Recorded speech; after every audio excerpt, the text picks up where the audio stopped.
ಹೊರತು ತರ್ಕ ಮಾಡ್ಲಿಕ್ಕೆ ಬರುವುದಿಲ್ಲ. ತರ್ಕ ಮಾಡಕ್ಕೆ ಆತ್ಮೊಳಗೆ ಯಾಕಂದ್ರೆ ತರ್ಕ ಮಾಡ್ಬೇಕಂದ್ರ ಅವಂಗ ಅವಯಗಳಿರ್ಬೇಕು, ರೂಪ ಇರ್ಬೇಕು, ಮತ್ತ ಅವ್ ಗೋಚರಿಸಿರ್ಬೇಕು, ಏನ್ರ ವಾಣಿಗೆ ನಿಲುಕ್ತಿರ್ಬೇಕು, ಮನಕ್ಕ ನಿಲುಕ್ತಿರ್ಬೇಕು. ಏನ್ರ ನಿಲುಕ್ತಿತ್ನಂದ್ರ ಅಲ್ಲಿ ಏನ್ ಮಾಡಿ ತರ್ಕ ವಾದಕ್ ಮಾಡಕ್ ಬರ್ತದ. ಅವ ಯಾವದಕ್ಕೂ ಕೂಡ ಹೆಂಗದನ ಅಧಿಷ್ಠಾನವಾಗಿ ಸರ್ವವನ್ನು ಬೆಳಗ್ತಾನ. ಮತ್ತ ಅವಂಗ ಒಂದ್ ವೇಳೆ ಏನು ಇಲ್ಲ ಇಲ್ಲ ಅಂತೀರಿ, ಮತ್ತೆ ಹಿಂಗ್ ಜಡ ಅನಾಕರ ಬರ್ತದ. ಹಿಂದ ಅದನ್ನ ಹೇಳ್ಕೊತ ಬಂದ್ರ ಅವ್ನ ಜಡಾನು ಅನಾಕ್ ಬರುದಿಲ್ಲ. ಮತ್ತೆ ಚೇತನ್ ಎಲ್ಲಾ ಮಾಡ್ತಾನ, ಚೇತನ್ರಿ ಹಿಂಗಾರ ಅದಿನಂತರ ಹಿಂಗಾರ ಅನ್ರಿ, ಹಂಗೂ ಇಲ್ಲವ. ಅವ ಎಲ್ಲಾ ಕಾರ್ಯವನ್ನ ಮಾಡಿದ್ರೂ ಕೂಡ ಅವ ಹೆಂಗದಾನಂದ್ರ ನಿರವಯನಾಗಿ ಯಾವ ಕಾರ್ಯಗಳು ಅವನಲ್ಲಿ ಘಟಿಸುವುದಿಲ್ಲ. ಇವು ಎಲ್ಲವೂ ಕೂಡ ನನ್ನಲ್ಲಿ ಅಜ್ಞಾನದಲ್ಲಿ ಘಟಿಸ್ತಾವು ಅನ್ನುವಂಥದ್ದನ್ನ ನಮ್ಗ ಸ್ಪಷ್ಟ ಮಾಡ್ಕೋತ ಬರ್ತಾರ. ಆದ್ದರಿಂದ ಆತ್ಮನು ಸಿದ್ಧಿಸಲಾರನೆ ಎಂದು ಶಂಕೆಯನ್ನು ಮಾಡಿದರೆ ಯಾವುದು ವಾಣಿ ಮನೆಗಳಿಗೆ ವಿಷಯವಾಗಿರುವುದು ಅದರಲ್ಲಿ ತರ್ಕವನ್ನು ಮಾಡಬಹುದು.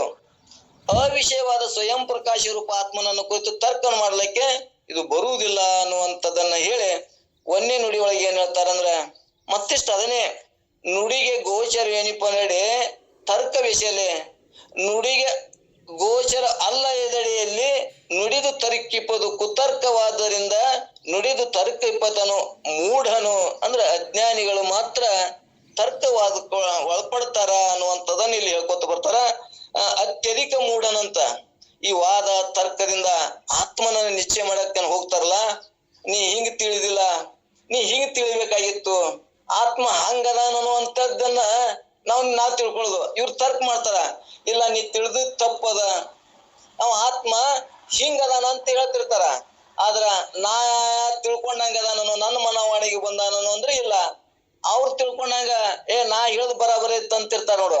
ಅವ್ರ ಅದಾರ ಹಂಗದಾನು ಹಂಗೂ ಇಲ್ಲ, ನಾ ಹೆಂಗದೀನಿ ಅಂದ್ರೆ ಎರಡಕ್ಕೂ ಒಳಪಡ ನನ್ನಂಗ ನಾ ಹೆಂಗದೀನಿ ಅಂದ್ರೆ ನನ್ನಂಗ ಅದಾನ ಅನ್ನುವಂಥದ್ ನನ್ಗೆ ಅನುಭವಕ್ಕೂ ಬತ್ತು ಅಂದ್ರ ನಾನು ಎರಡಕ್ಕೂ ಒಳಪಟ್ಟಿಲ್ಲ ಅನ್ನುವಂಥದ್ ನಾನು ಪ್ರತ್ಯಕ್ಷ ಅನುಭವಸ ಗುರ್ತಾಕದ್ರದ. ಇಲ್ಲಿ ನಾವು ಎಲ್ಲರೂ ಕುಂತು ವಾದ ಮಾಡೋ ಮುಂದೆ ಮಾಡ್ತಿರ್ತಾರ, ಅವ್ರು ಹಂಗದನ, ಪರಮಾತ್ಮ ಹಿಂಗದನ, ಅವ ಇಲ್ಲ ಅದಾನ, ಅವ ಎಲ್ಲದಾನ ಅಂತ ಹಿಂಗ ವಾದ ನಡೆದಿರ್ತಾವ. ನಾವಲ್ಲಿ ಕೂತಾಗ ನಾನು ಎರಡಕ್ಕೂ ನಾವು ಒಳಪಡಲ್ಲ, ಎರಡನ್ನು ವಿಚಾರ ಮಾಡುವಂತ ಕೌಶಲ್ಯ ನನ್ನಲ್ಲಿ ಅದಲ್ಲ. ಇದು ಅವ ಹಿಂಗ ಅಂತಾನ, ಇವ್ರು ಹಂಗ ತರ್ಕ ಮಾಡ್ತಾರ, ಇಲ್ಲ ಅಂತಾನ, ಒಬ್ಬ ಹೌದ್ ಅಂತಾನ. ನೀ ತಿಳ್ಕೊಂಡ್ ತಪ್ಪದಂತ ಒಬ್ಬ ಅಂತಾನ, ನೀ ತಿಳ್ಕೊಂಡಿದ್ದೆ ಅಂದ್ರೆ ಹಿಂಗ್ ತಪ್ಪು ಮಾತಾಡ್ತಿದ್ದೇನು, ತಪ್ಪು ನುಡಿತಿದ್ದೇನಂತ ಮತ್ತೊಬ್ಬ ಅಂತಾನ, ನಿಂಗ ಆಚಾರ್ಯ ಅಂತ ಮತ್ತೊಬ್ಬ ಹೇಳ್ತಿರ್ತಾನ.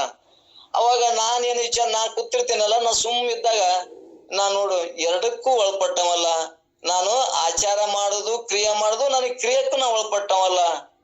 ಇವು ಎಲ್ಲವೂ ಕೂಡ ಕುತರ್ಕದೊಳಗೆ ನಡೆದಾವು, ನನಗ ಅವಹೇಗಳನೇ ಇಲ್ಲ ಅಂದ್ರೆ ನಾನು ಕರ್ಮರಿ ಎಲ್ಲಿ ಘಟಿಸ್ತಾವು ಅನ್ನುವಂಥದ್ದನ್ನ ನಾನು ಕುಂತ ಎರಡನ್ನೂ ಅರಿಯುವಾಗ ಹೋಗ್ ಬರ್ತದ. ಅರ್ಥಾತ್ ನಾವು ಒಂದ್ರ ಕಡೆ ಒಳಪಟ್ಟೇವಂದ್ರ ಅದಾನ ಅಂತೇಳಿ ನಾವು ಒಂದ್ ಅಭಿಮಾನ ಇಟ್ಕೊಂಡು ನಾನು ಶಾಣೆ ಅನ್ಸ್ಕೋಬೇಕಂತೇಳಿ ಅದಾನ ಅಂತೇಳಿ ವಾದ್ಸಾಕ್ ಅಂದೆ ಅಂದ್ರ ಅಲ್ಲಿ ಏನ್ ಮಾಡ್ತದ, ಅವ ತೋರ್ಸಿ ಹೆಂಗತಾನಂತ ನಾವ್ ತರ್ಕಿ ಇರ್ತಾನವ.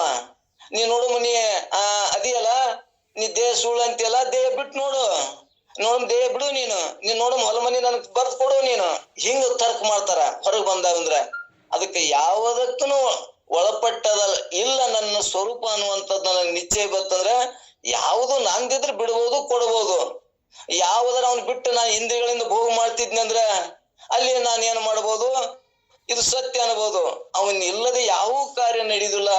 ನನ್ನ ತಿಳುವಳಿಕೆ ಒಳಗ ಅವನನ್ನ ಬಳಸ್ಕೊಂಡು ನಾನು ಹೆಂಗ ನೀರಿನೊಳಗೆ ಕಪ್ಪಿಕೊಂಡಿದೆ ಉದಾಹರಣೆ, ಅಜ್ಞಾನವನ್ನ ನಾವು ಹೆಂಗ ಅದಕ್ಕೆ ಒಪ್ಪಿಕೊಂಡೇವಿ, ಅದು ಅಜ್ಞಾನ ಜ್ಞಾನವನ್ನು ಹೆಂಗ ಮುಚ್ಚಾಕ್ಯದ, ಹಂಗ ನಾವು ದೇಹಾದಿ ಬುದ್ಧಿಗಳನ್ನು ಒಪ್ಪಿಕೊಂಡ ಸಂಬಂಧ ಆತ್ಮನನ್ನ ಮರುವಾಗಕತ್ತದ. ಆತ್ಮನಿಲ್ಲದೆ ಯಾವ ಕಾರ್ಯಗಳು ಘಟಿಸುವುದಿಲ್ಲ. ಅವ ಅರುಸ್ವರೂಪದನ, ಚೇತನ ಸ್ವರೂಪದನ ಮತ್ತು ಸ್ವಯಂ ಪ್ರಕಾಶ ಅದನ, ಅವ ಆನಂದ ಸ್ವರೂಪನೇ ಅದಾನ ಅನ್ನುವಂಥದ್ದನ್ನ ನಾನು ಹಿಂಗಿದ್ದಾಗ ನನಗೆ ಯಾವ ತರ್ಕವಾದ ವಿವಾದಗಳು ಇಲ್ಲಿ ಘಟಿಸುವುದಿಲ್ಲ ಅನ್ನುವಂಥದ್ದು ಮನ ಇಂದ್ರಿಯಗಳಿಗೆ ಒಳಪಟ್ಟಿದ್ರೆ ಇವೆಲ್ಲ ನಡೀತಿದ್ದು. ಮಾತು ಮನಗಳಿಗೆ ಅತ್ತತ್ತ ಮೀರಿದ ನನ್ನ ಸ್ವರೂಪ ಶಾಂತಿ ಸ್ವಯ ನಿರುಪಾಧಿಕ ನಿರ್ಮಲ, ನಾ ಹೆಂಗದೀನಿ ಉಪಾಧಿ ಒಳಪಡದಂತ ನಿರ್ಮಲ ಇದು ಜ್ಯೋತಿ ಬೆಳಗುತ್ತಿದೆ, ವಿಮಲ ಪರಂ ಜ್ಯೋತಿ ಬೆಳಗುತ್ತಿದೆ ಅಂತೇಳಿ ನಿಜವಾಗಿ ಎಂತ ಸ್ಪಷ್ಟ ಹೇಳ್ಕೊತ ಬಂದಾರ. ಅಂತ ಸ್ವರೂಪ ನಾನದೀನಿ ಅನ್ನುವಂಥದ್ದನ್ನ ಗಟ್ಟಿ ಮಾಡ್ಕೊಂಡೇವಂದ್ರ ನಾವು ಸಾಕ್ಷಿಯಾಗಿ ತಿಳ್ಕೊಳಕ್ ಸಾಧನೆ ಮಾಡ್ದೇವಂದ್ರ ಜಗತ್ತದ ತರ್ಕ ವಾದ ವಿವಾದಗಳನ್ನ ನನ್ನಿಂದ ಕಳಚಿ ಬೀಳ್ತಾವ ಅನ್ನುವಂಥದ್ದನ್ನ ನಮಗ್ ಮತ್ತಿಷ್ಟು ಇದು ಯಾರಿಗೆ ಹೇಳ್ತಾರಂದ್ರ ಸಾಮಾನ್ಯರಿಗೆ ಹೇಳಂಗಿಲ್ಲ, ಈ ಕರ್ಮ ಹಿಡ್ದವ್ರಿಗೆ ತಿಳಿಯಂಗಿಲ್ಲ. ಮತ್ತ ಇದು ಯಾರಿಗೆ ಹೇಳ್ತಾರಪ್ಪ ಅಂದ್ರ ನಮ್ಗ ಒಂದೊಂದ್ ಸ್ವಲ್ಪ ನಾವು ಚಿದಾಭಾಸ ಅಭ್ಯಾಸ ಮಾಡಿ ತಿಳ್ಕೊಂಡಿರ್ತೇವೆ, ಗ್ರಂಥಗಳನ್ನ ತಿಳ್ಕೊಂಡು ಚಿದಾಭಾಸದೊಳಗೆ ವಾದ ಮಾಡ್ತಿರ್ತೇವೆ, ನಾವು ತರ್ಕ ಮಾಡ್ತಿರ್ತೇವೆ. ಅಂತವ್ರಿಗೆ ಏನ್ ಮಾಡ್ತಾರಂದ್ರ ದೋಷಿಗಳನ್ನ ಕಳೆಯುವುದಕ್ಕಾಗಿ ನಿಮ್ ದೋಷಿಗಳು ಇಲ್ಲಿಲ್ಲದಾವಪ್ಪ, ನೀನ್ ನೋಡು, ವಿಚಾರ ಮಾಡಿ ನೋಡು, ನಿನ್ನ ಅರಿವಿನೊಳಗೆ ಏನ್ರ ಅದಾವನು, ಬೆಳಕಿನೊಳಗೆ ಏನ್ರ ಹುಳ ಉಪ್ಪಡಿ ಏನ್ರ ನಿನಗ ತೋರ್ತಾವನು ಅಂದ್ರೆ ತೋರುವುದಿಲ್ಲ. ಕತ್ತಲ್ದಾಗ ಏನೇನೋ ತೋರ್ತಾವ, ಏನೇನೋ ಆಗ್ತಾವ. ಬೆಳಕಿನೊಳಗ ನಿನ್ನ ಅರಿವಿನೊಳಗೆ ವಿಚಾರ ಮಾಡ್ದಿಂಗ ದೇಹಾದಿ ಬುದ್ಧಿಗಳಾಗ್ಲಿ, ಜಗತ್ತದ ವ್ಯವಹಾರಗಳಾಗ್ಲಿ, ಈ ತರ್ಕಗಳಾಗ್ಲಿ ನಿನ್ನಲ್ಲಿ ಅರಿವಿನೊಳಗೆ ತೋರ್ತಾವನಂದ್ರು ತೋರುವುದಿಲ್ಲ ಅನ್ನುವಂಥದ್ದನ್ನು ಪ್ರಶ್ನೆ ಮಾಡಿ ಉತ್ತರ ಅವರೇ ಹೇಳ್ಕೊತ ಬಂದಾರ. ಇಲ್ಲಿ ಅತ್ಯಧಿಕ ಮೂಢರು ಅನ್ನುವಂಥದ್ದನ್ನು ಹೇಳಿದ್ರು. ಇಲ್ಲಿ ನುಡಿಗೆ ವಾಣಿಗೆ ಗೋಚರ ವೆನಿವಡೆ ವಿಷಯ, ವಾಣಿಗೆ ಒಂದೇಳೆ ವಿಷಯವಾಗಿದ್ದರೆ ತರ್ಕಸಕ ಬರ್ತದ, ಒಂದೇಳೆ ತರ್ಕ ಸಂಭವಿಸ್ತದ. ಒಂದೇಳೆ ನುಡಿಗೆ ವಾಣಿಗೆ ಗೋಚರವಲ್ಲದ ವಸ್ತುವನ್ನ ಅದನ್ನ ಹೆಂಗ ನೀನು ನುಡಿ ಒಳಗೆ ಒಳಪಡಿಸ್ತೀಯಪ್ಪ ಅನ್ನುವಂಥದ್ದನ್ನ ನುಡಿಗೆ ಗೋಚರವೆನಿಪಡೆ ತರ್ಕಿಸಬಹುದು. ನುಡಿಗೆ ಗೋಚರವಲ್ಲದ ಅಡಿಯಲ್ಲಿ ಅಂದ್ರೆ ನುಡಿ ವಾಣಿಗೆ ಅದು ಒಳಪಡ್ಲಾರ್ದ ವಸ್ತುವನ್ನ ನೀ ಹೆಂಗ್ ಒಳಪಡಿಸ್ತೀಯಪ್ಪ, ನೀ ಹೆಂಗ ಅದನ್ನ ಸಿದ್ಧಿ ಮಾಡಿ ಹೇಳ್ತಿ ಅನ್ನುವಂಥದ್ದನ್ನ ಇಲ್ಲಿ ನೀ ಅನುಭವಿಸಿ ಆನಂದವನ್ನು ಪಡಾಕ್ ಬರ್ತದ ಅನ್ನುವಂಥದ್ದನ್ನ ಗಟ್ಟಿ ಮಾಡ್ಕೋಬೇಕು.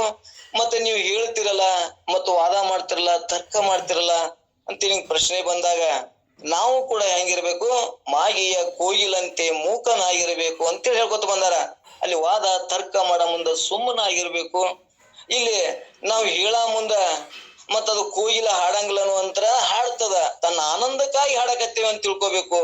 ಅರ್ಥಾರ್ಥ ಮಂದಿ ಕೇಳಿ ಮಂದಿ ಸುದ್ದ ಅಲ್ಲಿ ಅಂತ ಹೇಳಿದ್ರ ಅದು ಸಾಧ್ಯ ಇಲ್ಲ. ಯಾಕ ತರ್ಕವಾದ ಮುಂದ ಅಲ್ಲಿ ನಡೆಯುವುದಿಲ್ಲ. ಅಲ್ಲಿ ಅದೇ ಬಸವಣ್ಣವರು ಮಾಗಿಯ ಕೋಗಿಲಂತೆ ಮೂಕನಾಗಿರಬೇಕು ಅನ್ನುವಂತ ಒಂದು ವಚನದೊಳಗೆ ಹೇಳ್ಕೊತ ಬಂದಾರ. ಹಂಗ ನಾವು ಸುಮ್ಮನಿದ್ದ ಆನಂದವನ್ನ ಅನುಭವಿಸು, ಆನಂದದಿಂದ ಹೇಳು, ಆನಂದದಿಂದ ಕೇಳು.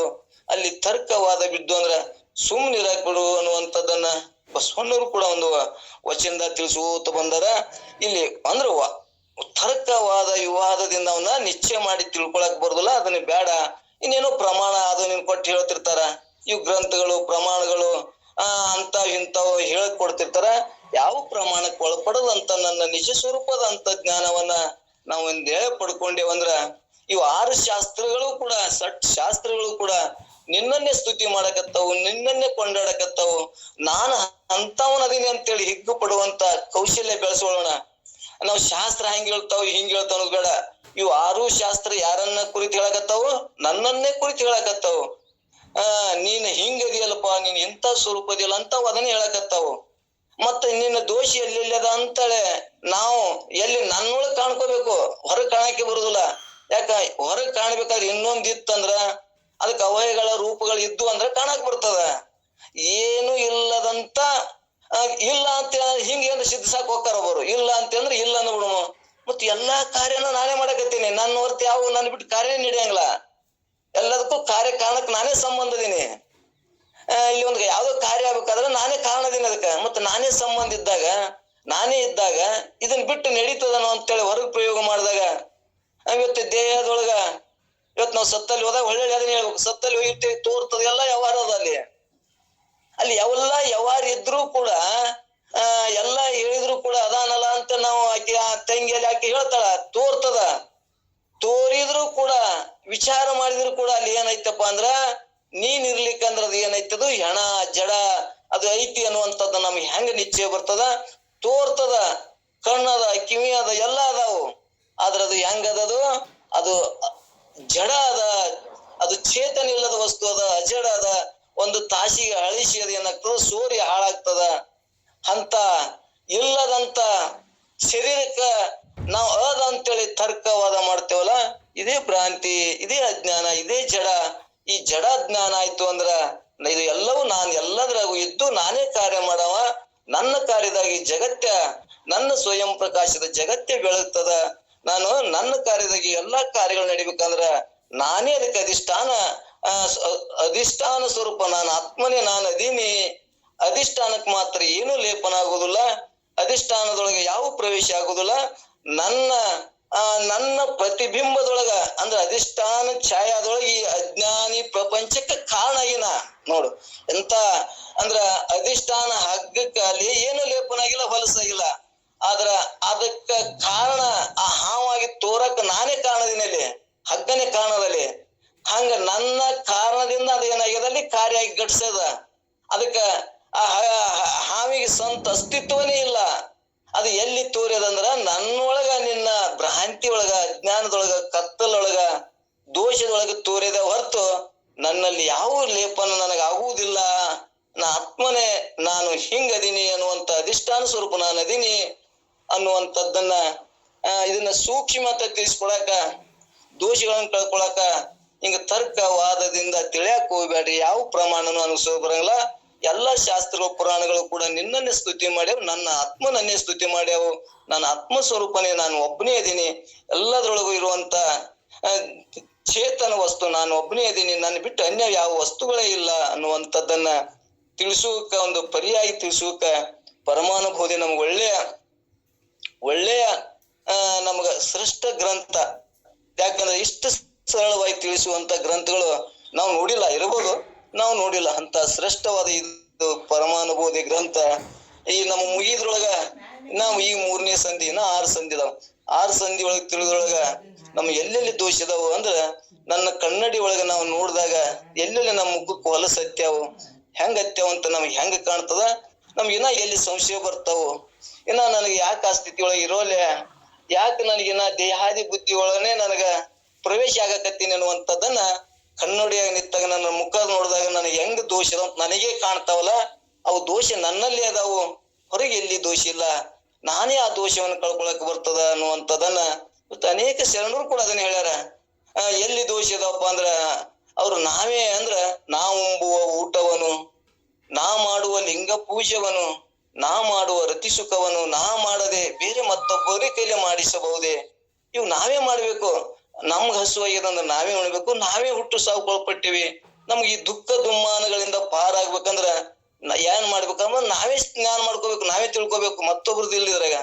ಮತ್ತ ನಮಗ್ ಹಸುವಾಗ್ಯದಂದ್ರ ನಾವೇ ಊಟ ಮಾಡ್ಬೇಕು. ನೋಡ ಬಸವಣ್ಣ ಎಂತ ದೃಷ್ಟಾಂತ ಕೊಟ್ಟ ತರ್ಕಕ್ಕ ನಮ್ಮನ್ನ ಕರ್ಕೊಂಡು ಹೋಗಿ ಎಲ್ಲಿ ಕೈ ಬಿಡ್ತಾರಂದ್ರ ನಾನೇ ಊಟ ಮಾಡಿ ನೋಡಪ್ಪ, ಮತ್ತ ನಾ ಮಾಡುವ ಲಿಂಗ ಪೂಜೆವನ್ನ ಮತ್ತ ನಾನೇ ಮಾಡ್ಬೇಕಲ್ಲದೆ, ನನ್ನ ಜ್ಞಾನವನ್ನ ನಾನೇ ಮಾಡ್ಕೊಳ್ಬೇಕಲ್ಲದೆ ಅದು ಮತ್ತೊಬ್ರ ಕೈಲಿಂದ ಮತ್ತೊಬ್ಬರಿಂದ ಮಾಡ್ಸಾಕ್ ಬರ್ತದನು ಅಂದ್ರ ಬರುವುದಿಲ್ಲ, ನಾನೇ ಮಾಡ್ಬೇಕು ಅನ್ನುವಂಥದ್ದನ್ನ ಅನೇಕ ಶರಣರು ಸಂತರು ಕೂಡ ಅನೇಕ ದೃಷ್ಟಾಂತ ಸಿದ್ಧಾಂತ ಮುಖಾಂತರ ನಮ್ಗೆ ತಿಳಿಸ್ಕೋತ ಬಂದಾರ.